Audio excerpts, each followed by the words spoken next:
Olá, sejam bem-vindos a mais um episódio do nosso programa diário ao vivo, A Melhor Família do Mundo. E aí, pessoal, tudo bem? Como é que vocês estão? Tudo certo? Muito bem. E aí, todo mundo entrando aí? Deixe-me ver. Perfeito. Ótimo. Deixa eu ver uma coisa aqui. Quem tá aí? Ah, pronto, já estão entrando aí, beleza. Acho que tinha dado um probleminha aqui na transmissão, mas agora já voltou ao normal, né? Acho que eu tinha entrado sem imagem, né? Mas agora está tudo certo. Quem tá aí com a gente? Quem tá aí com a gente? O pessoal entrando aí. Se estiverem me vendo bem, me ouvindo bem, me avisem aí através dos comentários. Boa, pessoal. Maravilha. Pessoal entrando. Beleza. Se vocês quiserem me ligar, fiquem à vontade. O telefone é 21 99 388 9218. 21. Ah, e agora sim. Tá estranho aqui, rapaz, hoje, mas agora foi. Não estava conseguindo ver os comentários de vocês. Estava sem imagem aqui. Agora foi. Beleza. Beleza. Boa, boa, boa. Beleza? 21 99 388 9218. Digitei aqui, ó. Se alguém quiser ligar, fique à vontade. Entre em contato aí com a gente. Com a gente não, comigo mesmo, né? Tá bom, pessoal. Então é isso. Entrando aí, mais um dia. Sexta-feira chegando. Sexta-feira chegou já, né? Já estão aqui na sexta-feira. Achei que ontem fosse sexta. Eu tava bem doido. Tá bom? Agora fomos. Beleza. Deixa eu só acertar direitinho aqui o telefone para vocês poderem falar comigo se alguém ligar. É só ligando aí. Vamos nessa. Alô? Uai. Ligaram, mas desligaram. De novo, se quiser ligar de novo, tô aqui. Bem, tava aqui lendo os comentários de vocês, né? Sobre as últimas lives, né? Sobre os nossos últimos programas. E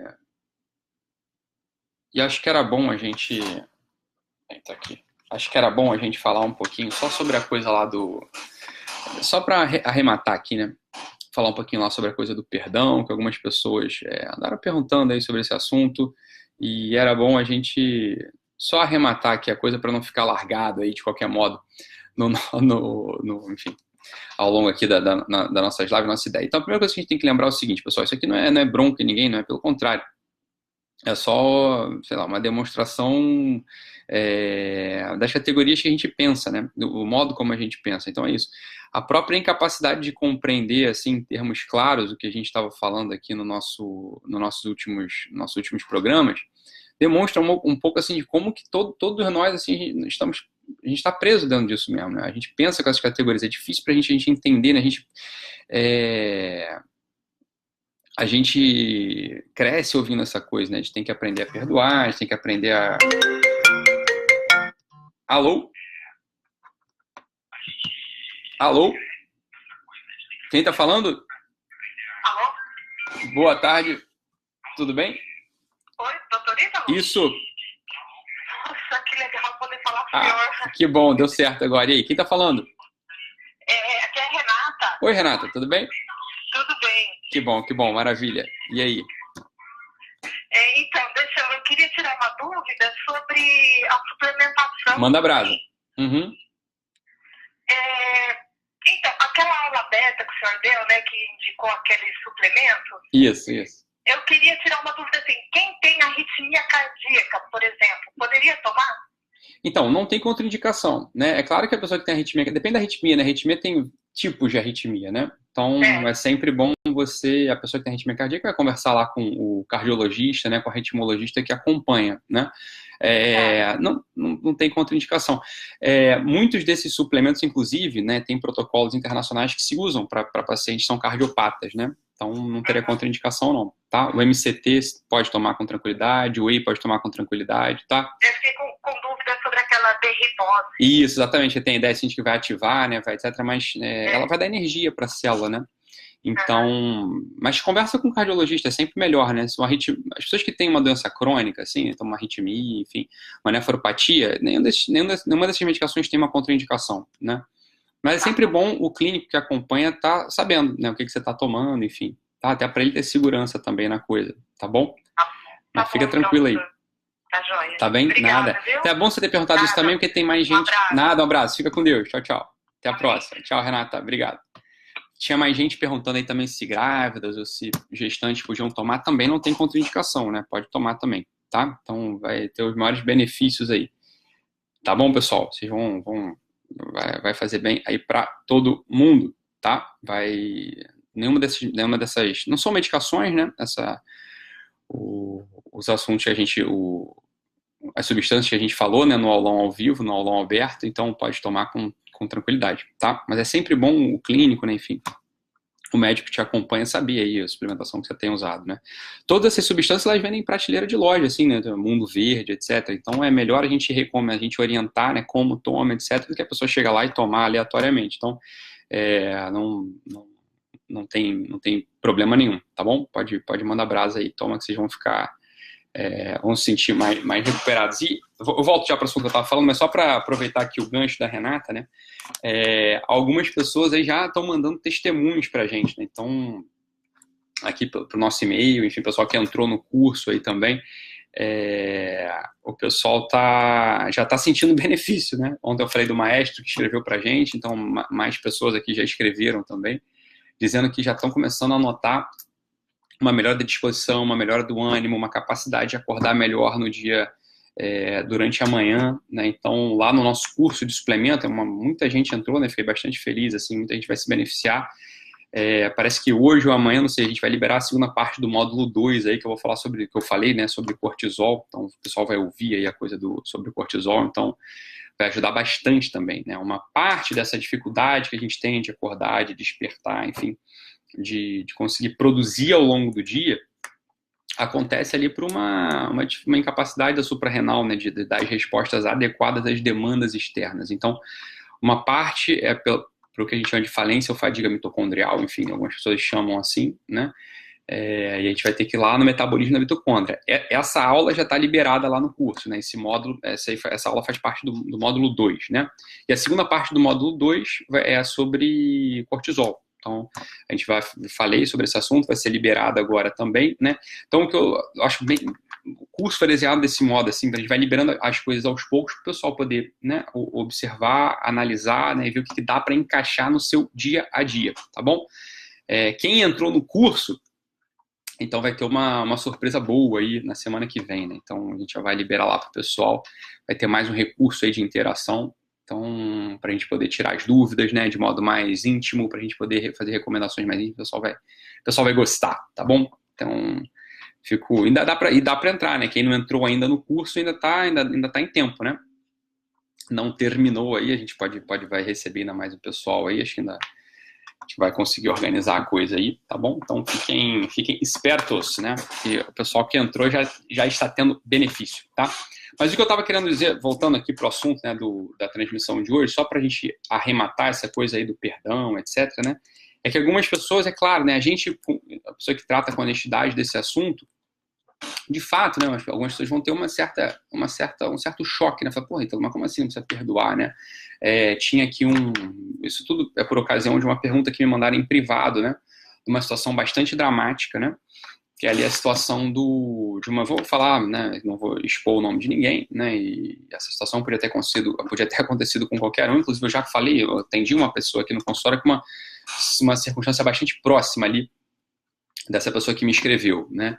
Então a ideia era a seguinte, né, a pessoa estava perguntando o seguinte, olha, Ítalo, tem uma menina que eu conheço que sofreu viu o pai assassinar a mãe, né, na frente dela, uma outra ali sofreu um abuso terrível, né, do pai, né, e ora, essa pessoa não precisa perdoar, né, essa pessoa que sofreu um abuso terrível do pai, ou a pessoa que viu ali o pai matar a mãe na sua frente, né, essa pessoa não precisa perdoar para poder continuar caminhando diante da vida, para poder continuar tocando a sua própria vida. E olha, vou ser bastante sincero com vocês, assim, a resposta é muito clara, né? Essa pessoa tem duas dimensões. O perdão, ele, obviamente, tem algumas dimensões, né? Tem duas dimensões do perdão, né? Então, tem uma dimensão que é a dimensão afetiva, a dimensão psicológica do perdão, né? Que é a seguinte, né? Que é sentir coisas agradáveis, né? Por aquela pessoa, Tá? Em geral, essa é a dimensão do perdão mais frequentemente recrutada quando a gente fala do perdão, né? E é claro, né, essa aí é uma dimensão necessária em alguns movimentos, aí essa é uma dimensão necessária, tá? Então, olha, uma pessoa me defraudou, uma pessoa me traiu, uma pessoa né, me deve dinheiro, sei lá. Tem uma dimensão do que a gente chama de perdão, que essa é a dimensão que a gente mais habitualmente fala do perdão. Fala, olha, eu vou precisar mover algumas coisas aqui no meu peito, pela minha própria esforço e tal, para eu poder gostar daquela pessoa, né? Então essa é uma dimensão que se fala sobre o perdão. Veja, essa pergunta que me fizeram, né, dessa menina que foi abusada pelo pai, ou daquela outra menina que viu o pai matar a mãe na frente dela, e que a pergunta da pessoa era o seguinte, olha, eu vou precisar, essa menina não precisaria perdoar o seu pai, né? E aí a resposta que eu dou claramente é assim, essa pessoa jamais vai conseguir perdoar o pai, você tá entendendo? Ela não vai acessar a coisa assim, não dá para perdoar uma monstruosidade dessa, né? Se um processo terapêutico foi desenvolvido com essa pessoa, com esse sentido, o sentido do perdão, esse processo terapêutico vai ser miseravelmente frustrado, porque não dá para fazer isso, você tá entendendo? Não dá para perdoar pai, uma mãe, não dá para perdoar uma pessoa que cometeu um crime hediondo desse grau, né? Ou das duas, uma, né? Se essa pessoa foi encaminhada, né, terapeuticamente ou religiosamente, enfim, para um trabalho de perdão nessa dimensão, para um perdão com esse sentido, né? Essa pessoa das duas, uma, ou essa pessoa vai, né, deprimir, porque ela não vai conseguir fazer isso, né? Ou essa pessoa vai se tornar uma cínica, né? Essa pessoa vai tornar uma cínica, ela vai agir com cinismo, que é o grande perigo, na verdade, que é o grande risco. A gente, em geral, não gosta de ficar por baixo, não é verdade? Então, imagina só que a gente entra aqui num grupo de terapia, um grupo, né, de terapia, ou a gente entra num grupo de oração, a gente está num processo ali analítico, e aí a gente começa a ouvir várias histórias de pessoas que conseguiram perdoar, pessoas que conseguiram desempenhar o perdão. E a gente, né, com essa cantilena no nosso ouvido, com essa ideia na nossa cabeça de que do perdão, do perdão, do perdão, do perdão, a gente começa a dizer assim, porra, eu não posso ser um crápula desse tamanho, né? Eu vou precisar perdoar a pessoa também, eu não posso ficar por baixo, né? Eu tenho que aprender a perdoar, eu não posso, né, viver com esse rancor no peito e tal. Por quê? A gente foi encarcerado a gente foi encarcerado nessas categorias. A gente está preso nessa categoria. O certo é a gente nem pensar com essa categoria, você está entendendo? Mas se a gente foi aprisionado nessa categoria desse perdão afetivo, a gente das duas, ou a gente vai deprimir, porque a gente não consegue, por exemplo, perdoar um abusador contumaz, a gente não consegue perdoar um assassino de alguém que nos ama. Não dá para fazer isso, né? A gente não tem essa magnanimidade habitualmente dentro do nosso peito. O que a gente consegue fazer, né, é abandonar o juízo desse ato para quem pode julgar esse ato olhando por todos os ângulos. Olhando, né, só aquele observador que detém o arco da história, que detém as dimensões da transcendência, que detém um coração pleno, capaz de fazer uma análise poliédrica da situação, pode dar um juízo oportuno, um juízo eficaz, um juízo justo para aquele ato. Então, a única estratégia que a gente tem diante de uma situação dessa, uma situação aberrante, uma situação absurda, uma situação monstruosa, uma situação hedionda, é a gente abandonar o juízo disso para aquele que de fato pode perdoar, né? Para aquele que de fato pode compreender e julgar. Então, talvez ele possa perdoar, talvez não. Né? Talvez ele possa perdoar, talvez não. A gente não tem a ferramenta, esse é o ponto aqui central que a gente estava falando, né? Então, diante de uma situação brutal como essa, né, de um pai que mata a mãe na frente do filho, sei lá, na frente da filha, se a filha ou o filho passa a vida tentando perdoar essa história, né, tentando encontrar um movimento afetivo ali pela própria força, pelo próprio mérito, essa pessoa das duas, uma, ela deprime, porque ela vai notar que ela não encontra os recursos no peito dela para fazer isso, ou ela vai se tornar uma cínica, ela vai fingir que perdoou. E diante desse fingimento de perdão, acaba aparecendo uma cortina cinza no olho de todo mundo, né? Que finge um sentimento poderoso como esse, né? A pessoa, aparece uma cortina cinza, ela começa a olhar para o mundo com esse cinismo, assim, fala, olha, esse mundo é inacessível, esse mundo é incompreensível, e se exige de mim um certo movimento que eu sou incapaz de dar. Esse é um dos movimentos do cinismo. Eu olho para o mundo assim com uma certa desesperança, com um certo afastamento, com pouca empatia. Tá? Isso pode acontecer. Então, um processo terapêutico, ou uma conversa de aconselhamento, né? Ou sei lá, um grupo de oração que precise conduzir uma pessoa que se foi exposta a uma situação hedionda dessa, né? Que, por exemplo, que é a situação concreta aí do caso que me colocaram aqui ontem, né? O que o condutor deve fazer? Fala, olha, isso não compete a você, né? Nem tenta amar essa pessoa, tá? Ama a Deus, que ele é digno de amor, né? E confia, e pronto, e transfere para Deus o juízo disso. Transfere para esse observador que detém todo o arco da história, detém todas as dimensões, todas as profundidades da transcendência. Você não vai ser capaz de fazer isso, não se exija isso, tá? Então, aí aparece uma outra dimensão do perdão. Essa dimensão do perdão é a dimensão mais própria do ser humano. Quando tá escrito lá, né? Algumas pessoas falam, mas é aquela dimensão, né, do Pai Nosso, perdoar as ofensas como perdoa quem não tem ofendido, e aquela dimensão do perdoar 70 vezes 7. Veja, a gente não tem uma capacidade infinita. Então é evidente que esse 70 vezes 7 não diz respeito a uma capacidade nossa. A gente não há nada de infinito, não há nada de pleno no ser humano. E o 70 vezes 7 é o número da perfeição, é o número da plenitude, é o número do infinito. É evidente que esse perdão, essa plenitude do perdão, essa totalidade do perdão, que a gente deve ter, essa disposição de totalidade do perdão, não é algo que se exija do ser humano. Não é algo que se exija daquele ser humano em concreto.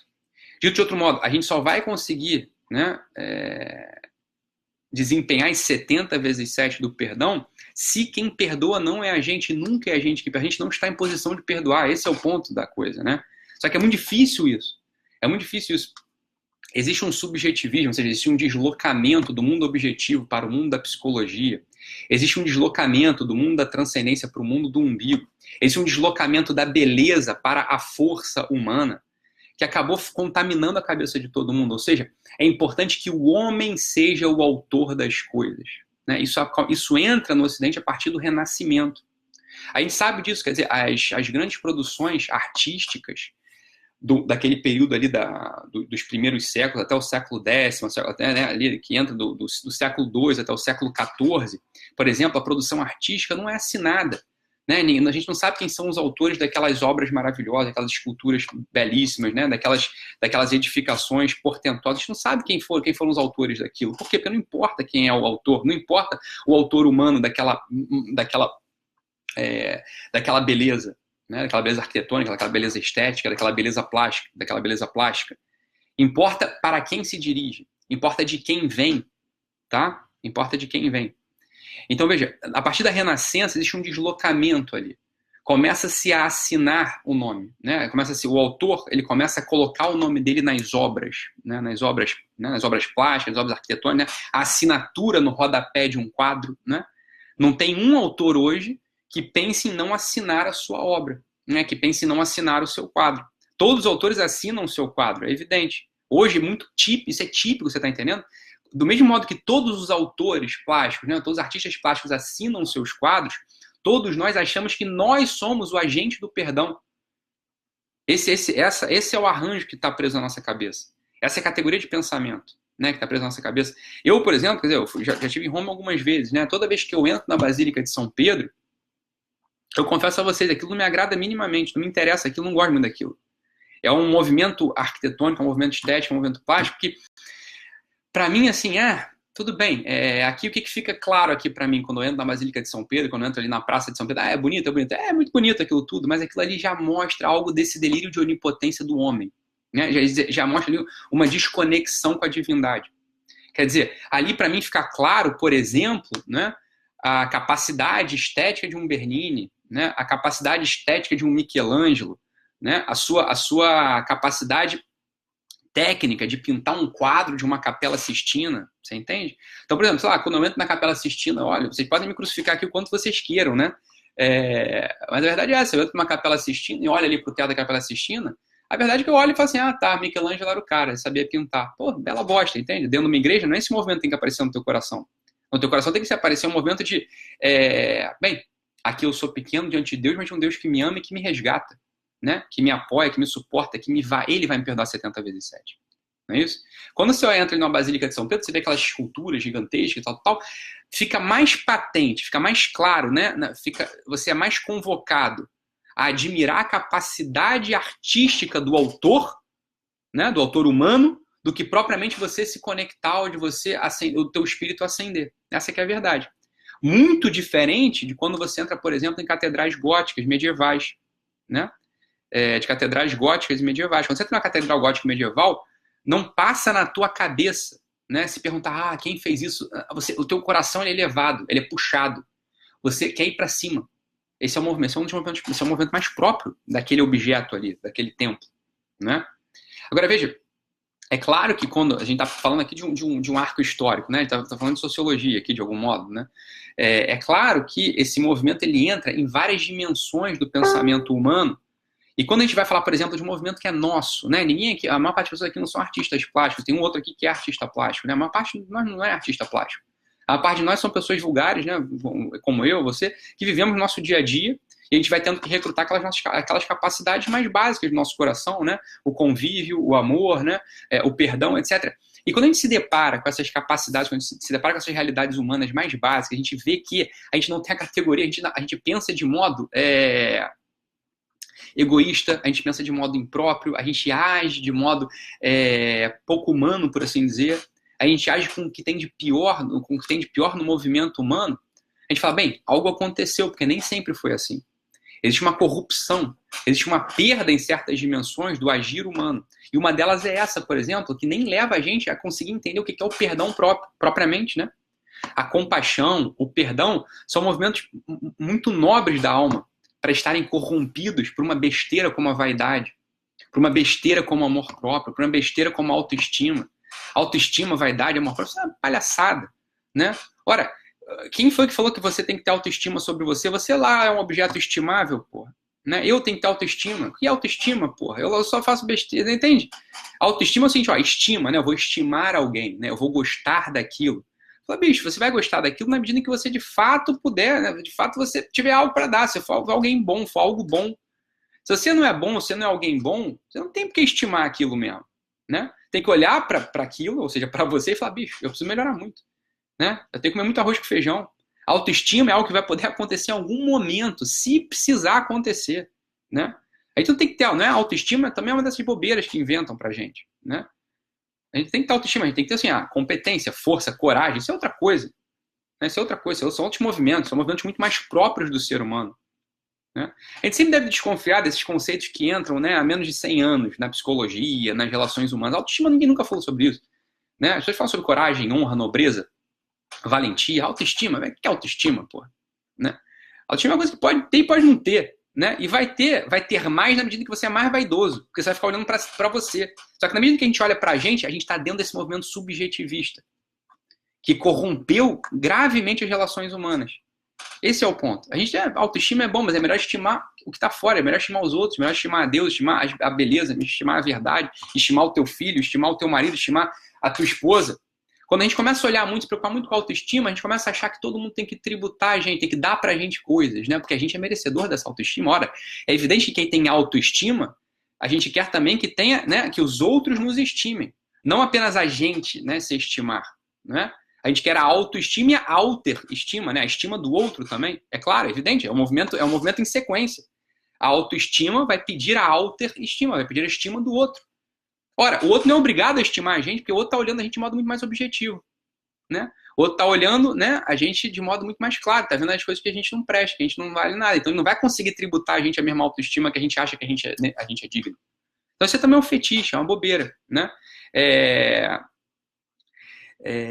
Então esse é o ponto aqui. Né? Esse é o ponto aqui. A coisa do perdão, veja, quem perdoa propriamente, né, esse perdão, veja, quem dá esse perdão, para mim não é a gente.